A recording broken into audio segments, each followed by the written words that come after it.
Hello friends, this is Shashi Kumar Bairagi. आपके अपने YouTube channel learn with Shashi Bairagi में मैं आपका स्वागत करता हूं। फ्रेंड्स, आज हम बहुत ही इंटरेस्टिंग टॉपिक पढ़ने वाले हैं जो कि इंग्लिश का सबसे महत्वपूर्ण टॉपिक है जिसका नाम सुनते ही बहुत से लोग डर जाते हैं। फ्रेंड्स, हम उस टॉपिक को आपको बहुत ही इंटरेस्टिंग वे में बहुत आसान तरीके से आपको समझाएंगे और आपको मैं दावा करता हूं, आपको यकीन दिलाता हूं कि एक बार जब आप इस टॉपिक को अच्छे से समझ लेंगे तो दोबारा कभी आपको उसको समझने की आवश्यकता नहीं पड़ेगी। फ्रेंड्स, उस टॉपिक का नाम है टेंस। टेंस जिसको सुनते ही बहुत लोगों को टेंशन हो जाता है, उस टॉपिक को हम बहुत इंटरेस्टिंग वे में आसानी से सरल तरीके से समझाएंगे। फ्रेंड्स, आज हम देखेंगे टेंस। टेंस का हिंदी अर्थ होता है काल, समय। There are 3 kinds of tense. Tense के 3 प्रकार होते हैं। फर्स्ट होता है present tense, second past tense, तीसरा होता है future tense. Friends, present tense को हिंदी में वर्तमान काल कहा जाता है। वर्तमान काल जो अभी चल रहा है, जो वर्तमान में जो चलते रहता है, उसको बोलते हैं वर्तमान काल। उसके बाद आता है past tense. Past means Hindi में इसका अर्थ होता है भूतकाल। भूत मीन्स पिछला, जो बीत चुका है वह होता है भूतकाल, जो बीत चुका है। फ्यूचर टेंस भविष्य काल। फ्यूचर टेंस को हिंदी में हम बोलते हैं भविष्य काल। भविष्य काल जो कि होने वाला है, जो अभी हुआ नहीं है परंतु होने वाला है। इन तीनों को आपको समझाओ तो वर्तमान जो कि अभी हो रहा है, पास्ट जो कि हो चुका है, बीत चुका है, बीता हुआ कल, और फ्यूचर जो कि आने वाला है, जो नहीं हुआ है, भविष्य में होने वाला है, उसको हम फ्यूचर टेंस कहते हैं। फ्रेंड्स, इसको हम आपको आसानी से एग्जाम्पल के थ्रू समझाएंगे और आपको बहुत अच्छे से समझ आएगा। देखिए, जिस प्रकार टेंस के 3 भाग होते हैं, present tense, past tense and future tense, ऐसे ही सभी प्रेजेंट टेंस के, पास्ट टेंस के और फ्यूचर टेंस के भी अलग अलग 4 भाग होते हैं। प्रेजेंट टेंस का जैसे देखते हैं, present indefinite, present continuous, present perfect, present perfect continuous. ये प्रेजेंट टेंस के 4 भाग हैं। ऐसे ही पास्ट के भी होंगे, past indefinite, past continuous, past perfect, past perfect continuous. ऐसे ही फ्यूचर का भी होगा। तो हम प्रेजेंट के 4 भागों के बारे में अच्छे से पढ़ेंगे, पास्ट के 4 भागों के बारे में और फ्यूचर के 4 भागों के बारे में। सभी को हम डिटेल से बहुत से एग्जाम्पल के थ्रू आपको समझाएंगे और आप अच्छे से समझ पाएंगे।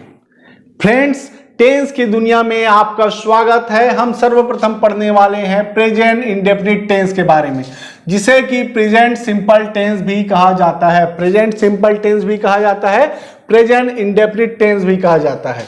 दोस्तों, आज हम इसको पढ़ेंगे। इसको टेंस के सभी पार्ट में सबसे कठिन माना जाता है, कंफ्यूजन वाला पार्ट माना जाता है, परंतु आपको मैं बता देना चाहता हूं, आप इस वीडियो में अंत तक बने रहें। आपको बहुत सरल तरीके से हम समझाने का प्रयास करेंगे, आप जरूर समझ पाएंगे।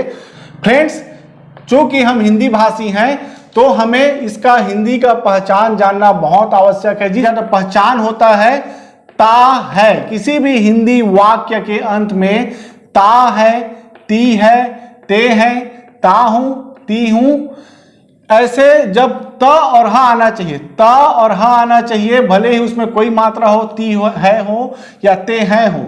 त और हा आया तो आपको समझ लेना है कि वह प्रेजेंट इंडेफिनिट का वाक्य है। परंतु इसमें एक अपवाद होता है, सकता हूं। सकता हूं में भी ता और हा आता है, परंतु सकना आया तो वह कैन के सेंस में होता है, कैन। सकना यह जो कि अपवाद है। बाकी इसके छोड़ यदि त है आया, त के बाद हा आया, तो हमें समझ जाना है कि यह प्रेजेंट इंडेफिनिट टेंस का वाक्य है। फ्रेंड्स, इसको अच्छे से समझने से पहले हमें जानना आवश्यक है कि इसके हेल्पिंग वर्ब क्या होते हैं। हेल्पिंग वर्ब, जैसा कि मैंने आपको पिछले वीडियो में पढ़ाया है, पिछले वीडियो में समझाया है कि हेल्पिंग वर्ब का हिंदी सेंस होता है सहायक क्रिया, जो कि किसी वाक्य को पूर्ण करने में सहायता करता है, हेल्प करता है। तो प्रेजेंट इंडेफिनिट के 2 हेल्पिंग वर्ब होते हैं, do and does. Do and does, आपको इसको जानना है, डू डज। तो डू का प्रयोग हम आई, वी, यू, दे और एनी प्लूरल के साथ करेंगे। जब सब्जेक्ट किसी वाक्य का सब्जेक्ट आई हो, वी हो, यू हो, दे हो और एनी प्लूरल के साथ करेंगे। एनी प्लूरल मीन्स होता है एक से ज्यादा, जैसे काउस, डॉग्स, कैट्स, इस प्रकार से एक से ज्यादा हो तो एनी प्लूरल में आते हैं। इन सभी सब्जेक्ट के साथ हम डू का यूज करते हैं। डू का डच का यूज हम ही, सी, ईट, नेम, एनी सिंगुलर मीन्स एक, काऊ, कैट, डॉग। जब एक हो, एक व्यक्ति या एक जानवर को जब प्रेजेंट करें तो हम उस सब्जेक्ट के साथ डच का प्रयोग करेंगे। फ्रेंड्स, आइए हम कुछ एग्जाम्पल बना के देखते हैं जिसके थ्रू आपको बहुत अच्छे से समझ आएगा। परंतु एग्जाम्पल को बनाने से पहले आपको मैं इसका स्ट्रक्चर बताना चाहूंगा। स्ट्रक्चर जो कि ढांचा है, उसी हिसाब से हम उसमें सब्जेक्ट, वर्ब एंड ऑब्जेक्ट को रखते हैं। देखिए, प्रेजेंट इंडेफिनिट टेंस का अफर्मेटिव सकारात्मक वाक्य का जो स्ट्रक्चर होता है, पहले हम लिखते हैं सब्जेक्ट, उसके बाद लिखते हैं वर्ब का फर्स्ट फॉर्म या पांचवा फॉर्म, उसके बाद लिखते हैं ऑब्जेक्ट। यहां पर आपको कंफ्यूज नहीं होना है कि वर्ब का पहला पांचवा फॉर्म हम किसके साथ लिखेंगे। आप बिल्कुल भी मत घबराइए। वर्ब का पहला फॉर्म हम जिसके साथ डू लगता है, देखिए यहां पर मैं V1 लिखा हूं, जिसके साथ डू लगता है, I, we, you, they, any plural, उसके साथ हम वर्ब का फर्स्ट फॉर्म लिखेंगे। और वर्ब का पांचवा फॉर्म हम डज, जिन सब्जेक्ट के साथ डज लगेगा, ही, सी, इट, नेम, एनी सिंगुलर, उनके साथ हम वर्ब का पांचवा फॉर्म लिखेंगे। आपको इसको घबराने की जरूरत नहीं है। जब हम एग्जाम्पल बनाएंगे तो आपको बहुत अच्छे से समझ आने वाला है। देखिए, हमारे पास यहां पर एक एग्जाम्पल है, मैं क्रिकेट खेलता हूं। मैं क्रिकेट खेलता हूं। अब इसका यदि हमारे पास ऐसा कोई सेंटेंस आता है हिंदी का तो हम उसका अंत देखेंगे, ता हूं, और ता हूं पहचान है प्रेजेंट इंडेफिनिट टेंस का। तो हमें पता चल गया कि प्रेजेंट इंडेफिनिट टेंस का पहचान है, अफर्मेटिव सेंटेंस है, क्योंकि सकारात्मक वाक्य है। तो हम इसका स्ट्रक्चर के हिसाब से इसको बनाने का कोशिश करेंगे। देखिए, मैं क्रिकेट खेलता हूं, खेलने का काम मैं कर रहा है सब्जेक्ट, तो मैं को हम अंग्रेजी में लिखते हैं आई। सब्जेक्ट देखिए आ गया सब्जेक्ट। उसके बाद हमें काम, वर्ब का फर्स्ट फॉर्म, क्योंकि आई है, आई के साथ हम डू लगाते हैं और वर्ब का फर्स्ट फॉर्म लगाते हैं। तो इसमें काम क्या हो रहा है, क्रिकेट खेलने का। खेलना इसमें काम है, वर्ब है, तो हम लिखेंगे वो खेलना को अंग्रेजी में प्ले लिखते हैं। तो प्ले का फर्स्ट फॉर्म होता है प्ले, आई प्ले, और क्या खेल रहे हैं, क्रिकेट, आई प्ले क्रिकेट। देखिए, मैं क्रिकेट खेलता हूं, मैं आई, खेलना प्ले क्रिकेट। अब स्ट्रक्चर देख लीजिए, सब्जेक्ट आई, वर्ब का फर्स्ट फॉर्म प्ले, फिर उसके बाद ऑब्जेक्ट क्रिकेट। जो काम हो रहा है, खेलने का काम हो रहा है, क्या खेलने का काम हो रहा है, क्रिकेट, जो कि ऑब्जेक्ट है। फ्रेंड्स, आपको हिंदी के वाक्यों को अंग्रेजी में बदलते हुए केवल एक बात का ध्यान रखना है, जो कि हमारा स्ट्रक्चर है। स्ट्रक्चर के हिसाब से हमें लिखना है, सब्जेक्ट है तो सब्जेक्ट, उसके बाद यदि वर्ब आ रहा है तो वर्ब लिखना है, और उसके बाद ऑब्जेक्ट है तो ऑब्जेक्ट लिखना है। परंतु एक चीज आपको बता दूं, यहाँ पर बहुत सारे टीचर या स्टूडेंट्स लोगों का सवाल होता है कि मैं क्रिकेट खेलता हूं में ता और हूं आता है, तो जो हूं रहता है उसको हम अंग्रेजी में क्यों नहीं लिखते एम के रूप में। तो इसके बारे में मैं छोटे बच्चों को कैसे पढ़ाते हैं उसको मैं आपको बताना चाहूंगा। छोटे बच्चों को हम कैसे समझा सकते हैं, देखिए आप समझिए, त और हा, जब भी किसी वाक्य में त और हा एक साथ आए तो हा उसमें गायब हो जाता है। आप समझिए, हा गायब हो जाता है, शॉर्ट सर्किट हो जाता है। समझिए, जिस प्रकार फेस टू फेस एक साथ नहीं मिल सकते, शॉर्ट हो जाता है। यदि त और हा एक साथ रहें तो हम ह को गायब कर देंगे। ये एक रूल है, इसको एक रूल की तरह आप समझिए ताकि आपको कभी कंफ्यूजन ना हो। त के बाद ह आया तो ह का जो हूं का सेंस है का सेंस है या कुछ भी है वो नहीं लिखेंगे। तो अब देखिए, इसको छोड़ के यदि हम समझे तो क्या बचता है अपने पास, आपको स्ट्रक्चर भी फिर जानने की जरूरत नहीं। मैं आई, फिर काम लिखेंगे, क्या काम है, खेलने का, प्ले, उसके बाद बचा क्या, क्रिकेट। मैं का आई, खेलने का प्ले, उसके बाद क्रिकेट, आई प्ले क्रिकेट। आपको ह में ध्यान देने की जरूरत नहीं है। फ्रेंड्स, हम नेक्स्ट एग्जाम्पल में आते हैं। रोहन स्कूल जाता है। देखिए इसके अंत में ता है आया है। ता और ह पहचान है प्रेजेंट इंडेफिनिट टेंस का। तो प्रेजेंट इंडेफिनिट टेंस का ये सकारात्मक वाक्य है, अफर्मेटिव का सेंटेंस है, तो हम इसी स्ट्रक्चर को फॉलो करेंगे। तो देखिए रोहन, रोहन एक सब्जेक्ट है, नाम है, नाम है जो कि सिंगुलर सब्जेक्ट के कैटेगरी में आता है, उसके साथ डज लगता है और वर्ब का पांचवा फॉर्म लगता है। आपको मैंने पहले भी बताया है, जिसके साथ डज लगेगा उसके साथ वर्ब का पांचवा फॉर्म लगेगा। तो रोहन, और रोहन के बाद हमें लिखना है वर्ब। अब वर्ब का हमें पांचवा फॉर्म लिखना है, तो इसमें वर्ब क्या है, काम, जाने का काम हो रहा है। रोहन स्कूल जाता है, तो जाने का काम हो रहा है, जाना को बोलते हैं गो, जाना को बोलते हैं गो। अब पांचवा फॉर्म बनाने के लिए हम लोग एस या ई एस का यूज करते हैं, तो गो के साथ ई एस लिखा है हमने। Rohan goes to school, Rohan goes to school. बहुत से लोग सोच सकते हैं कि यहाँ पर टू का सेंस हमने क्यों लगाया है, टू क्यों लगाया है। टू किसी की ओर जाने का इशारा करता है, जो कि एक प्रीपोजिशन है।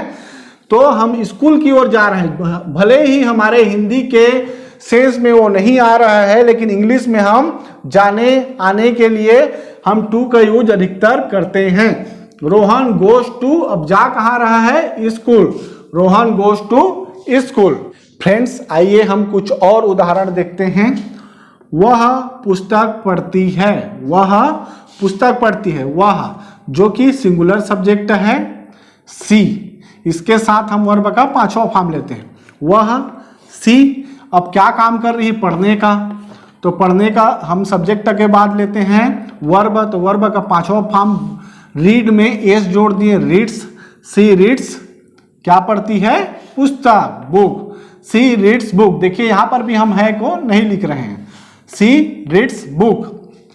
आप पैसे कमाते हो, आप पैसे कमाते हो, इसका भी अंतिम का सेंस त और ह है, जो कि प्रेजेंट इंडेफिनिट का पहचान है। तो आपका यू और उसके बाद वर्ब लिखना है, और यू जो कि प्लूरल सब्जेक्ट है, जिसके साथ वर्ब का हम पहला फॉर्म लेते हैं। तो कमाना को हम बोलते हैं अर्न, यू अर्न, क्या कमाते हैं, मनी, यू अर्न मनी, आप पैसे कमाते हो। इस प्रकार से हम प्रेजेंट इंडेफिनिट के वाक्य को हम अंग्रेजी में ट्रांसलेट कर सकते हैं। फ्रेंड्स, अभी हमने सीखा अफर्मेटिव सेंटेंस को प्रेजेंट इंडेफिनिट टेंस में कैसे बनाते हैं। फ्रेंड्स, अब हम सीखेंगे अफर्मेटिव सेंटेंस को नेगेटिव, इंट्रोगेटिव, इंट्रोनेगेटिव कैसे बनाते हैं। आइए देखते हैं। हमारे पास एक वाक्य है, मैं आम खाता हूं, मैं आम खाता हूं। इसको हम अफर्मेटिव में बना के देखेंगे, जैसे कि हम पहले भी बनाए हैं। मैं को हम अंग्रेजी में बोलते हैं आई, और जैसे कि हूं का सेंस हमें लिखना नहीं है, हम आई के बाद लिखते हैं वर्ब। यहाँ पर वर्ब क्या है, काम, खाने का, तो खाना को बोलते हैं ईट, आई ईट, जो कि आई सब्जेक्ट के साथ हम हमेशा वर्ब का फर्स्ट फॉर्म लेते हैं, जैसे कि हमने पढ़ा है। तो आई के साथ हमने ईट जो कि फर्स्ट फॉर्म है उसको लिया है। उसके बाद क्या खाते हैं, मैंगो, आई ईट मैंगो। फ्रेंड्स, इसको इंट्रोगेटिव नेगेटिव बनाने से पहले मैं आप सबको एक चीज बता देना चाहता हूं कि आपको केवल एक चीज ध्यान रखना है, बहुत अच्छे से इसको नोट कर लीजिए और ध्यान रखिए कि डू का यूज हम किन सब्जेक्ट के साथ करते हैं और डज का यूज किन सब्जेक्ट के साथ करते हैं। इसको आपने याद रख लिया तो यह present simple, present indefinite tense सीखने में आपको किसी भी प्रकार की कठिनाइयां नहीं होगी। और डू के साथ हम जिन सब्जेक्ट का यूज करेंगे उसके साथ हम वर्ब का फर्स्ट फॉर्म का यूज करेंगे, और डज के साथ जिन सब्जेक्ट का यूज करेंगे उनके साथ हम वर्ब का पांचवें फॉर्म का यूज करेंगे, एस एस लगाकर। इसको बस आपको ध्यान रखना है। आइए देखते हैं, जैसा कि हमने बनाया आई ईट मैंगो। अब इसको हम नेगेटिव बनाना है कि मैं आम नहीं खाता हूं, मैं आम नहीं खाता हूं। इसको बनाने के लिए हमें नॉट लगाना पड़ेगा, क्योंकि नहीं का सेंस आ रहा है। तो आपको एक चीज याद दिला दूं, आप इसको एक बार फिर नोट कर लें यदि नहीं जानते होंगे तो। नॉट अकेले कहीं पर कभी भी नहीं आता, नॉट अकेले कभी नहीं आता। इसके आप सोच सकते हैं, आप समझ सकते हैं समझने के लिए कि नॉट के पास इतना ताकत नहीं है, इतनी शक्ति नहीं है कि वो कहीं पर अकेले अपने हिम्मत से चला जाए। यदि हमें नॉट लिखना है तो उसके लिए हमें हेल्पिंग वर्ब या मॉडल होना हमारे साथ जरूरी है। वो हमेशा हेल्पिंग वर्ब या मॉडल के बाद ही आता है। जैसे कि यहां पर हमारा सेंटेंस है आई ईट मैंगो, तो यहां पर हमारे पास कोई हेल्पिंग वर्ब नहीं है, तो नॉट लिखने के लिए हमें हेल्पिंग वर्ब लिखना पड़ता है। और जैसे कि आपको बताया हूं मैं, आई के साथ हमारा हेल्पिंग वर्ब होता है डू। आई के साथ हमारा हेल्पिंग वर्ब होता है डू। तो यदि हमें लिखना है मैं आम नहीं खाता हूं, तो मैं आई का मैं अब नहीं लिखना है तो उससे पहले हमें हेल्पिंग वर्ब लेना पड़ेगा। तो आई के साथ हम हेल्पिंग वर्ब लेते हैं डू। तो I do not eat mango, I do not eat mango. और हम इसको लिखेंगे क्या मैं आम खाता हूं, इंट्रोगेटिव बनाएंगे, क्या मैं आम खाता हूं। तो आप सबको पता है मॉडल पढ़ रहे थे तो हम पहले मॉडल को आगे ले आते थे, तो हम यहां पर हेल्पिंग वर्ब है उसको आगे ले आएंगे। क्या मैं आम खाता हूं, do I eat mango, do I eat mango. Do आगे आया और सब्जेक्ट, उसके बाद सब्जेक्ट आया, फिर वर्ब का फर्स्ट फॉर्म, फिर ऑब्जेक्ट। फ्रेंड्स, इसको समझने के लिए देखिए हम यहां पर स्ट्रक्चर लिखे हुए हैं कि अफर्मेटिव का स्ट्रक्चर क्या होता है, नेगेटिव का क्या होता है, इंट्रोगेटिव का, इंट्रोनेगेटिव का। इससे आप आसानी से समझ सकते हैं। आप इसको स्क्रीनशॉट करके रख सकते हैं अपने जानकारी के लिए। बल्कि मैं एक चीज आपको बता दूं, आप इसको भी याद नहीं रखना चाहते हैं तो आपको हमेशा यही याद रखना है कि डू किसके साथ लगेगा, डज किसके साथ लगेगा, और वर्ब का फॉर्म फर्स्ट फॉर्म किसके साथ होगा और पांचवा फॉर्म किसके साथ होगा। परंतु हम इसको देखेंगे क्योंकि यह नियम है, रूल है। सब्जेक्ट यदि सिंगुलर सब्जेक्ट भी है, ही सी इट नेम, तो भी हम जब नेगेटिव बनाएंगे और डज लगाएंगे, नकारात्मक बनाने के डज लगाएंगे, तो उसमें वर्ब का जो पांचवा फॉर्म भी रहेगा वो भी फर्स्ट फॉर्म बन जाएगा। इसको आप एग्जाम्पल में अच्छे से समझ पाएंगे।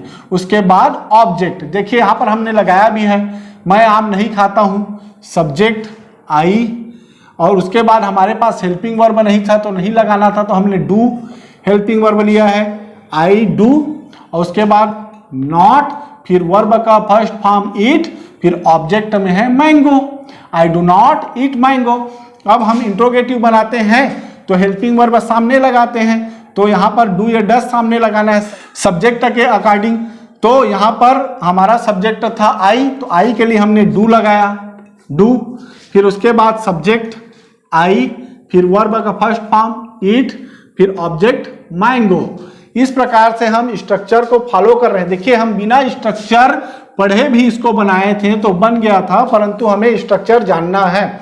इंट्रोनेगेटिव बनाएंगे, इंट्रोनेगेटिव जहां नहीं भी रहता है और प्रश्न भी रहता है, तो हम डू डज, फिर सब्जेक्ट डू या डज लगाएंगे सब्जेक्ट के अनुसार, फिर नॉट, फिर वर्ब का फर्स्ट फॉर्म प्लस ऑब्जेक्ट। देखिए यहां पर क्या मैं आम नहीं खाता हूं, क्या मैं आम नहीं खाता हूं, do I not eat mango. और जैसा कि मैंने आपको जब किसी भी वाक्य को नेगेटिव, इंट्रोगेटिव, इंट्रोनेगेटिव कैसे बनाते हैं उस वीडियो में सिखाया था और आसानी से सिखाया था, उसी समय मैंने आपको कहा था कि यदि आप इसको एक बार सीख जाएंगे तो आपको जब टेंस पढ़ेंगे, मॉडल पढ़ेंगे, तब भी बहुत आसानी होगी।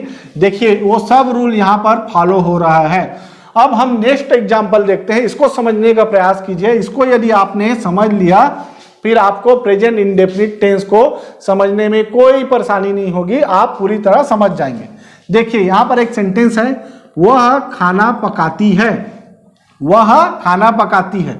वह जो कि एक लड़की है, क्योंकि पकाती है बोल रहे हैं, पकाता है नहीं बोल रहे हैं। तो वह, सी सब्जेक्ट है, वो सिंगुलर सब्जेक्ट है सी, जिसके साथ हम डज लगाते हैं, आपको याद होना चाहिए। सी, वह के जगह में सी, और खाना पकाती है, जैसे कि अफर्मेटिव सेंटेंस में हमने बताया था कि वर्ब का फर्स्ट फॉर्म या पांचवा फॉर्म लगता है, लेकिन हमारा सब्जेक्ट सिंगुलर सब्जेक्ट है सी, तो इसके साथ हमारे पास वर्ब का पांचवा फॉर्म लगेगा। तो इसमें वर्ब क्या है? खाना पकाना। खाना पकाना को, खाना पकाना या बनाना को हम बोलते हैं कुक। तो कुक के साथ एस लगाएंगे पांचवा फॉर्म लगाने के लिए, बनाने के लिए। कुक के साथ हमने एस लगाया। सी कुक्स, क्या कुक्स? फूड। क्या पकाती है? खाना। सी कुक्स फूड। अब इसको हमें नेगेटिव बनाना है, नहीं बनाना है। वह खाना नहीं पकाती है, वह खाना नहीं पकाती है। तो नहीं लगाना है तो नॉट अकेले आएगा नहीं, तो उसके लिए हमें क्या करना पड़ेगा?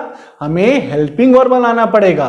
तो आपको पता है प्रेजेंट इंडेफिनिट में दो हेल्पिंग वर्ब है, डू या डज। तो हम सी में लगाएंगे डज, क्योंकि सिंगुलर सब्जेक्ट है और उसके साथ हम डज का यूज करते हैं। तो वह खाना नहीं पकाती है, सी। अब हेल्पिंग वर्ब डज और नहीं के लिए नॉट, सी डज नॉट। अब देखिए जैसे कि स्ट्रक्चर में हमने लिखा है नेगेटिव के कि डू या डज लगा, उसके बाद डज हम जैसे ही लगाते हैं तो वर्ब का जो पांचवा फॉर्म होता है वह पहला फॉर्म बन जाता है। यहां पर हमने कुक्स लिखा था, कुक्स, तो वह खाना नहीं पकाती है में हम लिखेंगे सी डज नॉट कुक, को कुक्स को हम कुक बना देंगे। सी डज नॉट कुक फूड। जो कुक्स था वो हमारा कुक बन गया, पांचवें फॉर्म से फर्स्ट फॉर्म हो गया। अब हम इसका इंट्रोगेटिव सेंटेंस बनाएंगे। इंट्रोगेटिव प्रश्नवाचक। यहां पर सेंटेंस है वह खाना पकाती है, इसको हम इंट्रोगेटिव बनाएंगे। तो क्या वह खाना पकाती है? क्या वह खाना पकाती है? यहां पर पहले आप सबको पता है इंट्रोगेटिव में हम पहले लगाते हैं हेल्पिंग वर्ब। तो हमारा सी के साथ हेल्पिंग वर्ब आता है डज, डज, फिर सब्जेक्ट सी, डज सी, और वर्ब का first form cook food, does she cook food. अब इसको इंट्रोनेगेटिव बनाएंगे। क्या वह खाना नहीं पकाती है? तो डज, फिर सी, फिर नॉट, फिर cook food, does she not cook food. Friends आपको एक चीज ध्यान देना है, जब हम प्रेजेंट इंडेफिनिट टेंस में सिंगुलर सब्जेक्ट के साथ कोई भी वाक्य बनाते हैं तो जैसे ही नेगेटिव हुआ, इंट्रोगेटिव हुआ, तो जो हम अफर्मेटिव सेंटेंस में वर्ब का पांचवा फॉर्म यूज किए रहते हैं, हम जैसे ही हेल्पिंग वर्ब लगाएं डज, उसके बाद वह फर्स्ट फॉर्म में आ जाएगा। इसको आपको ध्यान रखना है। फ्रेंड्स इस प्रकार से आप बहुत सारे सेंटेंस बना सकते हैं। आइए मैं आपको कुछ सेंटेंस बनाकर दिखाता हूं। वह दौड़ता है, he runs, he does not run, does he run, does he not run. Sita एक गाना गाती है, Sita sings a song, Sita does not sing a song, does Sita sing a song, does Sita not sing a song. तुम इंग्लिश सीखते हो, you learn English, you do not learn English, do you learn English, do you not learn English. मैं English बोलता हूं, I speak English, I do not speak English, do I speak English, do I not speak English. Friends मैं आशा करता हूं कि आप भी इस प्रकार के सेंटेंस खुद बनाएंगे, क्योंकि मेहनत करके ही हम सीख सकते हैं। कहा भी जाता है practice makes a man perfect. Practice ही किसी व्यक्ति को परफेक्ट बनाती है। यदि आप इंग्लिश बोलना चाहते हैं, इस टॉपिक को सीखना चाहते हैं, तो आपको यह समझ आया होगा, परंतु जब आप इसको बनाना शुरू करेंगे, खुद लिखेंगे, एक्सरसाइज बनाएंगे, तो आपको बहुत अच्छे से समझ आएगा। तो फ्रेंड्स मैं आशा करता हूं कि आपको यह वीडियो बहुत अच्छा लगा होगा। हो सकता है कि अभी स्टार्टिंग में आपको कठिन लग रहा होगा, परंतु आप इसको बनाकर देखिए, आपको आसान लगेगा। फ्रेंड्स यदि आपको यह वीडियो लेक्चर अच्छा लगा हो तो प्लीज़ हमारे वीडियो को लाइक करें, इस चैनल को सब्सक्राइब करें और बेल आइकन को जरूर दबाएं। यह मेरा आपसे विनम्र निवेदन है। और फ्रेंड्स इस वीडियो को देखने के लिए आप सभी का बहुत बहुत धन्यवाद। Thank you very much for watching this video.